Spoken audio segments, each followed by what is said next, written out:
Jensen and Nicholson Paints. Whenever you see color, think of us. Darling mobile உலகின் super star. சன்லேண்ட்ல சமைச்சா சக்தி தானா வரும். கமெண்ட்ல படிக்கும்போது ஒரு மாதிரி கண்ணில் தண்ணி வர மாதிரி இருந்துச்சு. இதை விட வேற எதுவுமே வேண்டாம் நமக்கு லைஃப்ல அப்படிங்கிற மாதிரி எனக்கு தோணுது.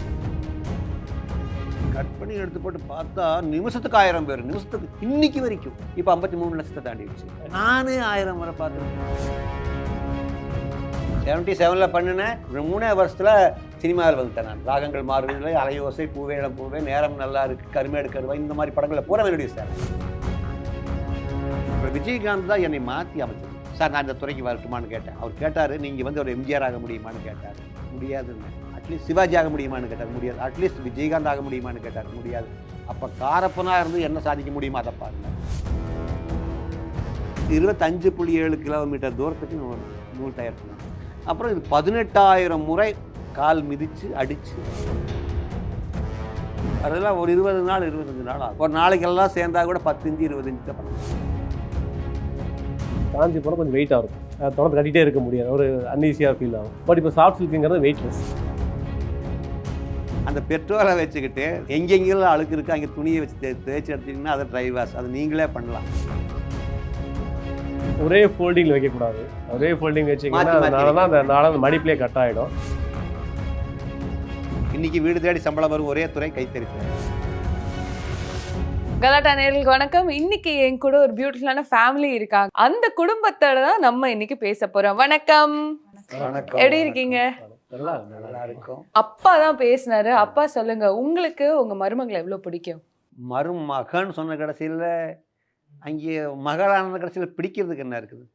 எல்லாமே பிடிச்சது தான். பிடிக்காதது எதுவுமே கிடையாது. உங்களுக்கு வந்து எவ்வளவு பெருமையா இருக்கும் இந்த மாதிரி வந்து என் மாமனார் எங்க போனாலும் என்னை சாமின்னு கூப்பிடுறதா இருக்கட்டும், என்னை விட்டு கொடுக்காம பேசுறதா இருக்கட்டும், உங்களுக்கு எவ்வளவு பெருமையா இருக்கு?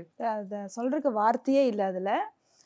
இப்போ அந்த ரீல்ஸ் சொன்னீங்களா, அதில் கமெண்ட்லாம் படிக்கும்போது ஒரு மாதிரி கண்ணில் தண்ணி வர மாதிரி இருந்துச்சு. இந்த மாதிரி நிறைய பேர் எனக்கு இந்த மாதிரி இல்லை, ஒரு ஏக்கமாக இருக்குது, நான் உங்கள் வீட்டுக்கு வரணும்னு நினச்சேன், இவங்க லக்கு, அந்த மாதிரி நிறைய கமெண்ட்ஸ் படிக்கும்போது அப்போ அந்த இடத்துல நான் ரொம்ப லக்கு நான் ஃபீல் பண்ணேன். அந்த இடமே அந்த அந்த கமெண்ட்ஸ் படிக்கிறது எனக்கே கண்ணில் தர மாதிரி இருந்துச்சு. நான் சொல்ல சொல்ல அவருக்கே அழுக வந்துருச்சு. இந்த மாதிரி கூட இருக்காங்களா அப்படிங்கிற மாதிரி அது படிக்கும்போதே எனக்கு ஒரு ஃபீல் வந்துச்சுன்னா, அப்போ அந்த இடத்துல நான் இருக்கும்போது எனக்கு எவ்வளோ சந்தோஷமாக இருக்கும். பயங்கர லக்கு நான் சொல்லுவேன். நான் இதை விட வேற எதுவுமே வேண்டாம் நமக்கு லைஃப்ல அப்படிங்கிற மாதிரி எனக்கு தோணுது. நீங்க சொல்லுங்க சார், உங்க மனைவி உங்க அப்பா உலகமே பாராட்டுற அளவுக்கு வந்து இப்போ நிறைய பேர் பார்த்துட்டு இருக்காங்க. உங்களுக்கு எப்படி இருக்கு? ஆக்சுவலாக அந்த ப்ரோக்ராமுக்கு நானும் தான் போயிருந்தேன். அப்புறம் இங்கே போயிட்டுருக்கு, அவங்க பேசும்போதே அவங்க சாமின்னு சொன்னது, இவங்க அந்த அளவுக்கு பேசும்போதே பரவாயில்ல, இன்னும் இந்த அளவுக்கு பேசுகிறாரு, அப்படி டைரெக்டாக பேசுனது இல்லையா, நீங்கள் எப்படி ஃபீல் பண்ணுறீங்கன்னா இந்த அளவுக்கு பேசும்போது ஒரு மாதிரி இருந்தது. பட்டு அது வந்து இந்த அளவுக்கு ரீல் ஆகும்னு எதிர்பார்க்கவே இல்லை. அது இவங்க சுற்றா நீங்கள் பேச சரியில்லைப்பா, நீ எவ்வளோ அவங்களாம் என்னென்ன 2 கோடி கொடுத்தேன்னு சொல்கிறேன், 3 கோடி கொடுத்தேன்னு சொல்கிறாங்க, அதை விட்டு நீ இப்படி பேசிட்டியா அப்படி சொன்ன. கடைசியில் அந்த கட் பண்ணி எடுத்து போட்டு பார்த்தா நிமிஷத்துக்கு 1000 பேர், நிமிஷத்துக்கு இன்னைக்கு வரைக்கும் இப்போ 53 லட்சத்தை தாண்டிடுச்சு. ஒரு மருமகள் இனிமேல் பார்வையே வேறையாக இருக்கும். அதில் நிறைய பேர் சொல்லியிருந்தாங்க, நான் இனிமேல் என் மருமகள் நான் இப்படி கூப்பிட போகிறேன். இல்லை, ஃபர்ஸ்ட் இந்த ப்ரோக்ராம் போகும்போது எனக்கு பயமாக இருக்கிவிட்டே கேட்பேன், ஏதாச்சும் கொடுப்பா, நான் பேசுறதுக்கு ஏதாவது சொல்லி கொடுங்க, அவர் உனக்கு எப்படி நடத்துகிறாரு, உனக்கு என்ன தெரியும், உண்மையே எது அதை மட்டும் சொல்லு. நான் சொல்லி கொடுத்தோ இல்லை எழுதி வச்சு மனப்பாடம் பண்ணி அது வராது. உனக்கு என்ன தோணுது, அவர் எப்படி இருக்கிறார் வீட்டில், உண்மையை மட்டும் ரியலை மட்டும் சொல்லு. அதில் ஒரு வார்த்தை வந்து என்னை உழுக்குனது என்னன்னு கேட்டால், அந்த பயங்கலந்த பக்தி. அது என்னென்னா அதுதான் யதார்த்தம். நான் இன்றைக்கி கூட வீட்டுக்கு போனேன்னு சொன்னால் என்னமோ ஏதோ என்ன நடக்குமோ ஏதோ, மருமகள் எப்படியோ, வீட்டு புருஷங்க எப்படி இருக்காங்களோ தெரியல, மருமகள் விஷயம். இந்த பயம் எல்லா மாமனாருக்கும் இருக்கும், எல்லா மாமியார்களுக்கும் இருக்கும். அந்த பயம் எனக்கும் இருந்தது. அதெல்லாம் இல்லாமல் சந்தோஷமாக சிரிச்சுட்டு இருந்தாங்க. அப்பா எங்கள் வீட்டில் சந்தோஷமாக இருக்காங்க. அப்போ என்ன ஆகுது, சாமி ஆயிடுறாங்க. அது அந்த வார்த்தை வந்து கட் பண்ணி எடுத்து போட்ட விதம் ரொம்ப. நான் தான் பேசணும், நான் 1000 முறை பார்த்துருப்பேன். நானே 1000 முறை பார்த்துருப்பேன்னா எங்களுக்கு என்ன ஆச்சரியம்னா, குடும்பமா நீங்க வந்து ஒரு தொழில் பண்ணிட்டு இருக்கீங்க, இவ்வளோ சக்சஸ்ஃபுல்லா ஒரு பிசினஸ் நடத்திட்டு இருக்கீங்க அப்படின்னு சொல்லிட்டு. பட்டு சாரிக்கு சிறுமுகைங்கிறது நேம். சிறுமுகை பட்டு அறிமுகப்படுத்துறது அவர் தான். சாஃப்ட் சில்க்னு சொல்கிறோம். பட்டுக்குன்னு ஒரு ஊர் கிடையாது. காஞ்சிபுரத்தில் பட்டு விளையிறது கிடையாது. பட்டு நெய்யறதுனால அது காஞ்சிபுரம் பட்டு. ஆனால் பட்டு உண்மையிலேயே விவசாயம் தான் பட்டு உற்பத்தியாளருக்கு அவன் தான். உற்பத்திங்கிறது விவசாயம், தயாரிப்புங்கிறது நெசவு. உற்பத்தின்னு சொல்றதுக்கு அதனால பட்டு தனியா பேர்ல காஞ்சிபுரம் பட்டு, ஆரணி பட்டு, பனாரஸ் பட்டு, அந்த மாதிரி ஊர் பேர் வச்சு தான் அந்த பட்டுங்கிற மாதிரி. ஆனால் இந்தியாவிலேயே பட்டு உற்பத்தி ஆகிற மாநிலம் எதுன்னு கேட்டால் அந்த கர்நாடகா தான். அங்கேருந்து தான் உலகம் பூரா பட்டு உற்பத்தி. அதுக்கு விட்டா சைனா. அந்த சிறுமுகை பட்டுன்னு சொல்கிறோன்னா அந்த ஊரில் இருந்தனால அந்த இல்லை, அது வரைக்கும் சிறுமுகையில் அந்த காட்டன் சேரீ 100 நம்பர் சேலை அதான் தயார் பண்ணிட்டு இருந்தாங்க. சிறுமுகைங்கிறது வந்து முதல் நான் கைத்தறிக்கு உண்டான பெல்ட். அது கைத்தறி தான் பாரம்பரியமாக பண்ணிட்டு இருக்காங்க. அப்போது முதன் முறையாக வந்து பெங்களூரில் போய் அங்கே கைத்தறிய பட்டு சேரீ நெய்யற கற்றுக்கிட்டு வந்து அங்கே அறிமுகப்படுத்தினார். கிட்டத்தட்ட 1977 ஃபஸ்ட்டு இன்ட்ரடியூஸ் பண்ணது. 77 பண்ணினேன். 3 வருஷத்தில் சினிமாவில் வந்துட்டேன் நான். ராகங்கள் மாறுவதில்லை, அலையோசை, பூவே இளம் பூவே, நேரம் நல்லா இருக்கு, கருமேடு கருவா, இந்த மாதிரி படங்களில் பூரா என்னுடைய சேலை. எல்லாமே இவர் நெசவு நீங்க பண்ண saree. நெசவு நான் பண்ண பண்ண saree. சேலை. நடிகர் திலகத்து கூட இருந்து எல்லா ஸ்டார்களும் எங்கள் வீட்டுக்கு வந்துட்டேன். வீட்டுக்கு கவுண்டமணி, பாண்டியன், செந்தில் எல்லாம் எங்கள் வீட்டுக்கு வந்துட்டு நானும் எஸ் சந்திரசேகர், விஜயகாந்த் சார் ஒரே இடத்துல உட்காந்து ராமநாராயணில் உட்காந்து சாப்பிட்ருக்கோம். சூர்யா லாட்ஜில் எங்கள் ஊரில் மீன் ரோஸ்ட் ஃபேமஸ்ஸு சிறுமுகையில் பவானி சாகர் டேம் பக்கத்துலேயே. நான் மீன் ரோஸ்ட் செஞ்சு வீட்டில் எடுத்து அங்கே சினிமா அங்கே நல்லா கொண்டு போய் எல்லாரும் கொடுப்பேன். நம்ம பாண்டியன் ஆகட்டும், கவுண்டமணி ஆகட்டும் எல்லாம் உட்காந்து சாப்பிடுவோம். நீங்க அப்ப நிறைய ஹீரோயின்ஸ்க்கெல்லாம் அவங்க பட்டு சாரி கொடுத்துருக்கீங்களா? நதியா, அம்பிகா, அருணா, கல்லுக்குள்ளீரம் படத்தில் இருக்கிற அருணா, அந்த மாதிரி எல்லாம் என்னுடைய சார் நான் கொடுத்துருக்கேன். எதுக்கு கொடுத்துருக்கேன்னு கேட்டால் நான் அந்த தொழிலை வந்து விரிவுபடுத்தணும். இதில் ஒரு சின்ன விஷயம் சொல்லணும். இந்த இடத்துல விஜயகாந்த் தான் என்னை மாற்றி அமைச்சது. நான் வந்து கருமேடு கருவேன் ஷூட்டிங் நடக்குது மேட்டுப்பாளையத்தில் ஒரு இடத்துல நின்றுட்டு, சார் அப்போ கொஞ்சம் நான் வசதியாக தான் இருக்கேன் சார், நான் இந்த துறைக்கு வரட்டுமான்னு கேட்டேன். அவர் கேட்டார், நீங்கள் வந்து ஒரு எம்ஜிஆர் ஆக முடியுமான்னு கேட்டார். முடியாதுன்னு. அட்லீஸ்ட் சிவாஜி ஆக முடியுமான்னு கேட்டார். முடியாது. அட்லீஸ்ட் விஜயகாந்த் ஆக முடியுமான்னு கேட்டார். முடியாது. அப்போ காரப்பனாக இருந்து என்ன சாதிக்க முடியுமோ அதை பாருனார். இந்த வார்த்தை இன்னைக்கு வரைக்கும். போன வாரம் நான் இந்த நிகழ்ச்சிக்கு வந்தப்போ நான் போயிருந்த இந்த ஃபோட்டோஸ் காட்டினா எல்லாரும் சூழ்ந்துக்கிட்டாங்க. என்ன இங்கே விஜயகாந்த் ஆஃபீஸில் விஜயகாந்த் சார் வந்து சாதாரணமான இன்னொரு எம்ஜிஆர் தமிழ்நாட்டில். அதுதான் பாராட்டுக்காக நான் சொல்லலை. உட்கார்ந்து வச்சிருந்து சாப்பாடு ஒரே மாதிரி தான் பரிமாறுவார். அவரே பரிமாறுவார். நான் சாப்பிட்ருக்கேன். நீதிக்கு தண்டனை, தென்பாண்டி சீமையில், அலையோசை, கருமேடு கருவை 4 படத்துக்கு அவர் கூட. இதில் 2 படம் அப்போ சிறுமுகை ரவின்ட்டு அந்த டைரக்டர் எங்கள் ஊருக்காரர் தான். அவரே ஒரு நண்பருங்க. பயணங்கள் முடிவதில்லை. படங்கள்ல வந்து அந்த முகூர்த்த சீசன், அந்த கல்யாண சீன், அந்த சீன்லாம் வந்ததுன்னா இவரோட சாரி தான் வந்து அதில் வரும். இனி அதனால அதை வச்சு அது எல்லா பக்கம் இந்த சிறுமுகை பட்டுங்கிறது நல்லா ஃபேமஸ். கல்யாணம் பண்ணும்போது சொன்னார், ஓ அவங்க வீட்டுக்கு நடிகர் வந்துருக்கலாம், அவங்க வீட்டுக்காக கல்யாணம் பண்ண போறீங்க. அப்படி அந்த அளவுக்கு ஃபேமஸ் இவங்க. நடிகர் வந்தா இவங்க வீட்டுக்கு வராமல் போக மாட்டாங்க. அப்படி அந்த மாதிரி என்கிட்ட சொல்லுவாங்க. கமல் வந்து எங்களை கட்சி ஆரம்பித்த உடனே என்னை தான் கூப்பிட்டாரு. கைத்தறி பற்றி தெரிஞ்சுக்கணும், கைத்தறி பற்றி தெரிஞ்சுக்கணும். அப்புறம் கமல் வந்து ஒரு மீட்டிங்கில் இதில் பேசினார், பிக் பாஸில் பேசினார், கைத்தறியை பற்றி கோபியில் பேசினார்.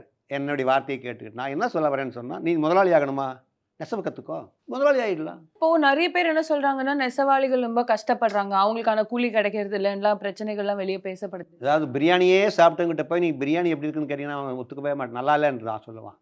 அந்த மாதிரி நெசவாளிகள் வீட்டில் இருந்து கொட்டாய் விட்டா டீ சம்சாரம் கொடுப்பா, 24 மணி நேரம் சம்சாரம் முன்னாலேயே நிற்பா. இப்போ என்ன ஆயிடுச்சுன்னா அப்படி இருக்கிறது பிரச்சனையாகி போச்சுப்போம்.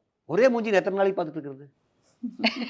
அதனால என்ன படிச்சு எல்லாரும் வெளியூருக்கு போயிட்டாங்க. இவன் என்ன பண்ணிட்டான், வீட்டில் இருந்து ஒரே மூஞ்சி பார்த்துட்டு இருக்கிறது கஷ்டமா இருக்கு. இதுதான் கஷ்டம் அவனுக்கு. இன்னைக்கு வீடு தேடி சம்பளம் வரும் ஒரே துறை கைத்தறித்துறை. இந்த கைத்தறிங்கிறது வந்து மிக உன்னதமான ஒரு தொழில். ஏன்னா இது நம்ம இருக்கிற இடத்துலயே அந்த தொழில் செய்யலாம்.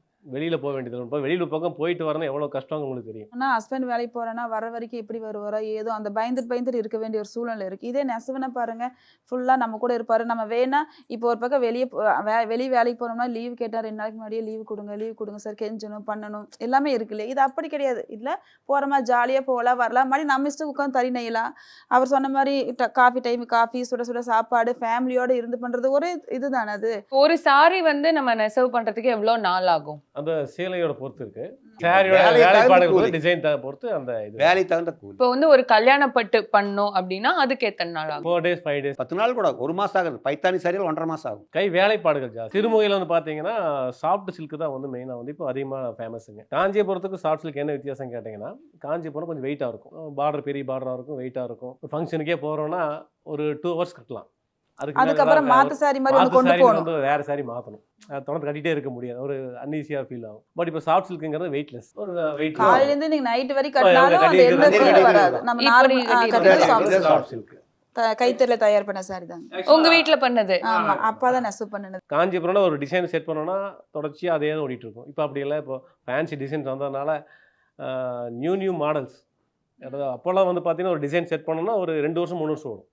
இப்போ டிசைன் செட் பண்ணோன்னா மாதம் டிசைன் மாறுது. இப்போ ட்ரெண்டிங்ல இருக்கிற டிசைன் இல்லை இந்த கலர் தான் இப்போ நிறைய பேர் கேட்குறாங்கன்னா இது என்ன கேட்குது? இன்னைக்கு என்னன்னா கலர் வந்து அது மாறிட்டே இருக்கும். இன்னைக்கு எல்லோ நல்லா போகும், நான் பிங்க் நல்லா போகும் அப்படின்னு இன்னைக்கு எனக்கு அந்த டேஸ்ட்டே மாறி மாறி போகும்.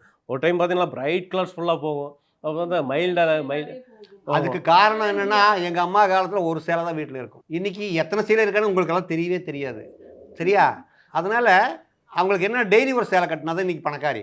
அன்னைக்கு வந்து ஒரு ஒரே saree சேலை 10 நாள் கட்டுவாங்க. ஒரே saree வந்து எப்பவுமே கட்டிட்டு இருப்பாங்க. இன்னைக்கு இன்னைக்கு அப்படி ஒவ்வொரு முடியாது. ஒரு saree கட்டுறாங்க. டெய்லி ஒரு ஃபங்க்ஷன் 4 சேலை கட்டுற பெண்களும் இருக்காங்க. 3 days பிஃபோர் வந்து ஜப்பான்ல இருந்து ஒரு லேடி வந்து சேலை எடுக்கிறாங்க. வந்து அவங்க நம்ம பாரம்பரிய சாரியான சாரி மேலே ஒரு இது வந்து நம்ம கிட்ட வந்து பட்டு சாரி காட்டன் சாரி எடுத்து இது பண்ணாங்க. இதனுடைய கணக்கு சொல்லிடுறேன்.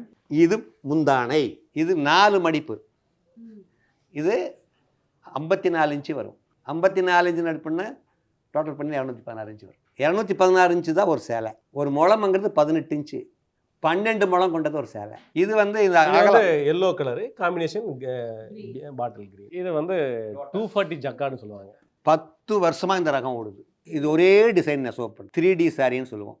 இப்படி மாத்திரம் இப்படி ஒரு கலராக தெரியும், இப்படி வந்து டபுள் தான் தெரியும். தெரியும். ஸ்டார்டிங் வந்து 120 ஜக்கார்டு வரும், இது 240 ஜக்கார்டில் பண்ணுங்க. இந்த சாரி வந்து லேடிஸ் நெசவு பண்ணுறாங்க. நீங்க நெசவு பண்ணதுலயே பயங்கரமா இதுதான் காஸ்ட்லியஸ்டா நான் வித்தேன் அப்படின்னா எவ்வளவுக்கு பார்த்தீங்க? அது வந்து 40,000 ரேஞ்சில் வரும். வெட்டிங் சாரீஸ், பிரைடல் சாரீஸ் வரும். அதெல்லாம் ஒரு 20 நாள் 25 நாள் ஆகும். ஒரு நாளைக்கெல்லாம் சேர்ந்தா கூட 10 இன்ச்சு 20 இன்ச்சு தான் பண்ண முடியும். அவ்வளோ டிசைன் ஒர்க் இருக்குது, நிதானமாக செய்யணும்.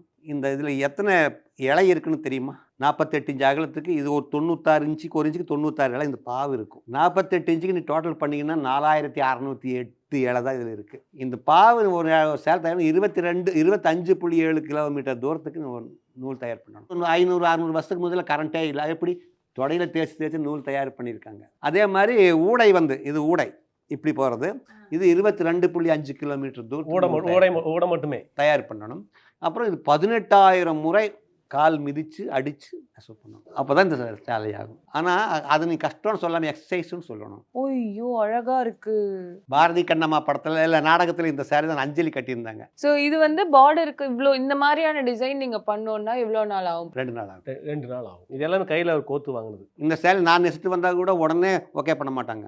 அது குறைய இருக்குது, இது குறைய இருக்குது, நான் நாளைக்கு இன்னும் இது பண்ணணும். என்ன சொல்லுவாங்க அப்படி? இந்த கலர் நல்லா இல்லை, இதை மாத்துங்க அப்படி தான் சொல்லுவாங்களா? போன கட்சியில் பேசுவேன், பாராட்டுவாங்கன்னு தெரியும். இருக்கும்போது என்ன பாராட்டிட்டு நான் கொஞ்சம் சரி லூஸ் விட்டுருவோம்ல. ஆனா இப்போ ஒரு பட்டு சாரி வந்து பாத்துக்கிறதே ஒரு பெரிய டாஸ்க்னு சொல்லுவாங்க இல்லையா? ஸோ அதை எப்படி வந்து பராமரிக்கணும்? ஒரு ட்ரை வாஷ்னா என்ன உங்களுக்கு தெரியுமா? ஏதாவது கேள்விப்பட்டிருக்கீங்க? ட்ரை வாஷ்னு சொல்லுவாங்க. முதல்ல ட்ரை ஆகிறது என்ன? தண்ணி ட்ரை ஆகாது. எது ட்ரை ஆகும்? பெட்ரோல் ட்ரை ஆகும். அந்த பெட்ரோலை வச்சுக்கிட்டு நீங்கள் ஒரு காலை ஒரு 100 மில்லி எடுத்துக்கிட்டு எங்கெங்கெல்லாம் அழுக்கு இருக்குது அங்கே துணியை வச்சு தேய்ச்சி எடுத்திங்கன்னா அதை ட்ரை வாஷ், அது நீங்களே பண்ணலாம். இதே கொண்டு போய் ட்ரை வாஷ் கிட்ட கொடுத்தா 250 ரூபா 300 சார்ஜ் பண்ணுவாங்க. அவங்க அதுதான் பண்ணுவாங்க. ஆனால் என்ன சொல்லுவாங்கன்னா அவங்க பண்ணால் நல்லா இருக்கும்னு நாங்கள் நினைக்கிறோம். எப்படி அந்த மாதிரி இப்போ நாம் சேவ் பண்ணாலும் அதே தான், அங்கே போய் பண்ணாலும் அதே தான். அப்போ புடவைக்கு ஒன்றும் ஆகாதா? பட்டு டேமேஜ் ஆகாது? ஒன்றாக ஒரே ஃபோல்டிங்கில் வைக்கக்கூடாது. ஒரே ஃபோல்டிங் வச்சிங்கன்னா அந்த நாளாக மடிப்பிலே கட் ஆகிடும். நீங்கள் கட்டினாலும் கட்டாடியும் ஒரு மாதத்துக்கு ஒரு டைமில் எடுத்து பிரித்து காற்றோட வச்சுட்டு வைக்கணும். இந்த சாரி கூலியே 2500 ரூபா. அவர் 3 நாளில் நெசவு பண்ணுவார். ஏன்னா இந்த அளவுக்கு ஜரிகை இருக்கிறப்போ நம்ம காஞ்சிபுரம் சாரினா வெயிட் ஜாஸ்தி வரும். ஆனால் மெட்டீரியலில் பார்த்தீங்கன்னா அதே pure silk, 100% pure silk. Okay, இப்போ கஸ்டமர் வந்து இந்த கலர்ல எனக்கு இந்த காம்பினேஷன் வேணும்னா கூட அந்த மாதிரி பண்ணிக்கலாம். அவங்க எப்படி கேட்டலாம். அவங்க இப்போ இந்த டிசைன் பிடிச்சிருக்கலாம், அந்த சேரில் முந்தானி டிசைன் அந்த சேரில் பிடிச்சிருக்கலாம், அந்த மாதிரி சொன்னாலும் மாற்றி போட்டுக்கலாம். இப்போ அந்த தம்பதியர் பட்டு ஒன்று இன்ட்ரடியூஸ் பண்ணோம். பொண்ணு ஃபோட்டோ அதை முந்தானியில் போட்டு கொடுப்போம். சைனா அதிபர் ஜிங்பே வந்திருந்தார்ல தமிழ்நாட்டுக்கு, அவள் பொன்னாடை போகிறது எங்கள் ஊர் தான் நெசவு பண்ணோம். இப்போ அந்த மாதிரி வந்து ஃபோட்டோ கொடுத்து அவங்களோட ஃபேஸ் பண்ணணும்னா அது நெசவு பண்ணக்கு எவ்வளோ நாள் ஆகும்? டிசைனை பொறுத்து இருக்கு, ஃபுல்லாகவே ஒரே ஒரு சாரிக்காக எல்லா வேலையும் பண்ணணும். இப்போ இந்த சாரி டிசைனா நான் நிறைய சேர் தயார் பண்ண எல்லா கஸ்டமரும் எடுப்பாங்க. இப்போ பார்த்தோன்னா உங்க ஒரு எக்ஸாம்பிளுக்கு உங்க போட்டோ போட்டோம்னா அது நீங்க மட்டும் யூஸ் பண்ண முடியும். அப்போ அந்த ஒரு சாரிக்கு வந்து டிசைன்ல இருந்து எடுக்கிறது எல்லாமே வேஸ்ட். உங்களுக்கு ஒருத்தருக்கு மட்டும் சாரி, அதனால கொஞ்சம் காஸ்ட் ஆகும். அதுக்கு கஸ்டமர் வெட்டிங் சாரிக்கு சாரி ஃபுல்லாமே நேம் போடுற மாதிரி, அந்த மாதிரி சாரி ஃபுல்லாவே அவங்க பேரு போடுற மாதிரி எல்லாம் பண்ணி கொடுத்து இவரு தறி கண்டுபிடிச்சிருக்காரு. ஒரு கால் இல்லாதவங்க கூட நெசவு பண்ணலாம் அப்படின்னு அவர் தறி கண்டுபிடிச்சிருக்காரு. நான் கண்டுபிடிச்சா நேஷனல் அவார்டு, தேசிய இசைக்கலை, நாடகக்கலை, பரதக்கலை, சினிமா கலை, சிற்பக்கலை, இவைகளுக்கெல்லாம் தலையாய கலை என்ன கலைன்னா நெசவு கலை. அது இன்னும் கலையாக பார்க்கப்படலை.